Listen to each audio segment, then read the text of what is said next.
Hi, this video is going to look at question 2 from your Chemistry October test. Same deal again, in the top left hand corner I'll always have 2 and then A, B, C, D all the way through so you can find quickly any question that you're particularly after. So starting with 2A, and we needed to look at copper and nickel. Each exist as a mixture of isotopes. State the similarities and differences between the atomic structure of isotopes of the same element. So if you look at the isotopes of copper, they would have, in their similarities, they would have the same number of protons. A lot of you put this, but then didn't say they'd also have the same number of electrons, and you needed both of them to have that first mark. The differences just needed one, and you just needed to say the number of neutrons for the differences. So a lot of you got protons and then didn't put electrons in, so you lost that first mark on 2A. 2B part 1 was extremely well answered. So B part 1, I was actually really impressed with how well you memorised this, with a lot of people getting all 3 marks. So it asks for you to define the term relative atomic mass, and you needed, so the mean mass, or you could have said the weighted mean mass, although weighted's not needed, but that idea that it's an average mass of an atom. You could have said this is of an element. So that was your first mark, so it's a weighted mean mass of an atom. Your second mark is then that it's compared to 1/12. And we could have said as well on that it's 1/12 the mass. But that mass bit wasn't needed if you said somewhere that it was compared to 1/12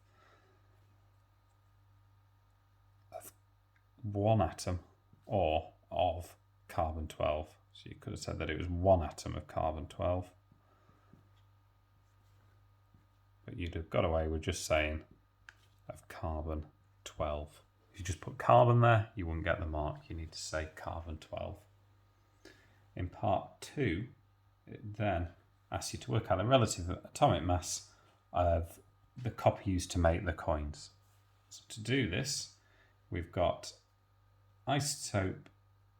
The first isotope has a mass of 63, and that makes up 69.17%. So we do 63 times 69.717, and we're going to add on the mass of the other isotope times its percentage composition. It's not 33, it's 30.83. So we do both of them together, their percentages, so we need to divide by 100. So if you set that out, you'd have got a mark for having this set out like that. If you then put this into a calculator, you'd have got an answer that goes on a bit, but you needed 63.62 when you put it all through. It asks for the answer and even puts it in bold that you need the answer to 2 decimal places. So it needed to be 63.62 for part 2.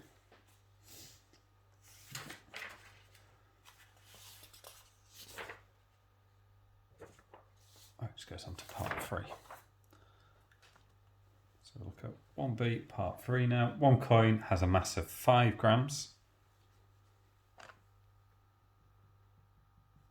So mass equals 5.00 grams and contains 84% of copper by mass. So it's 84% copper by mass. Calculate the number of copper atoms in one coin. You're going to give your answer in standard form to 3 significant figures.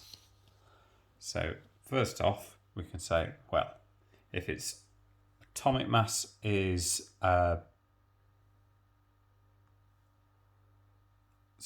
relative atomic mass is 63.62, which is calculated in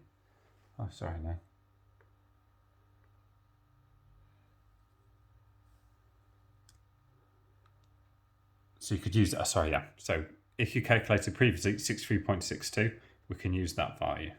So we've got our atomic mass equals 63.62.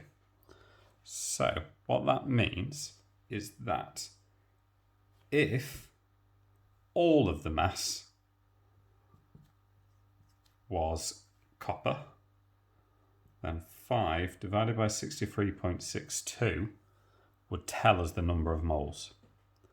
But it's not all copper. We also have that it's only 84%. So we can either times it by 0.84 or do 84 over 100, and that will give us number of moles of 0.0660 mole.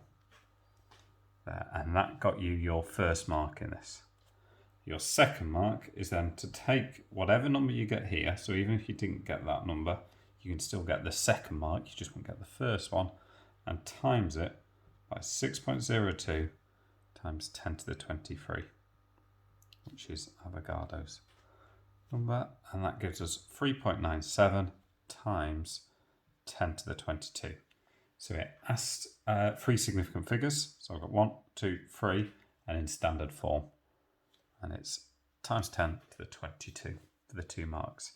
You could have, if you didn't do part B, you could have, or if you wanted to use from the periodic table, rather than 63.62, you could have used 63.5 here and done 5 over 63.5 times 84 over 100, and that would have given you 0.0661, and you'd end up with an answer here of 3.98 times 10 to the 22. But that was question 2.